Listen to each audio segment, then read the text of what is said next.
కిలోమీటర్లు కావచ్చు, ధైర్యంగా ఎక్కడ 13,000 గ్రామాలల్లా 33 జిల్లాలల్లా కాంగ్రెస్ నాయకుల మెడలల్ల చైన్లు ఉంటాయి.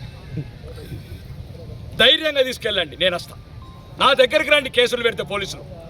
అది ముఖ్యమంత్రి గారు ఇచ్చిన వాగ్దానం, అది ముఖ్యమంత్రి ఇచ్చిన వాగ్దానం. తులం బంగారం కానీ తూకం వేయండి, ఆ రిసిప్ట్ నాకు పెట్టండి. లేకపోతే ఈ కాంగ్రెస్ నాయకులు తులం బంగారం పోతే 3 తులాల బంగారం కూడా ఇస్తారు మళ్ళీ ప్రభుత్వం దగ్గర.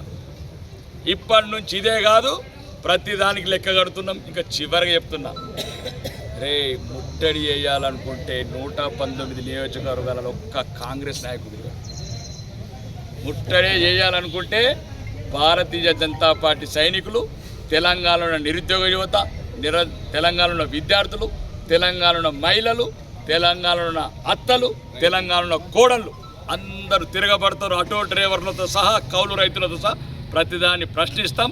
తెలంగాణ వ్యాప్తంగా తిరుగుతాం. ప్రజల్ని చైతన్యం చేసి రేవంత్ రెడ్డిని, ఆయన సర్కార్ని గద్దెదించే వరకు ఉద్యమం ఆగది. ఆ ఉద్యమం రేవంత్ రెడ్డిని ఓడగొట్టిన గడ్డ, తెలంగాణ నడిగడ్డ, ఇందూరు గడ్డ నుంచే మొదలైంది. ఇది రాసి పెట్టుకోండి మీడియా మిత్రులకు, ఇది రాసి పెట్టుకోండి.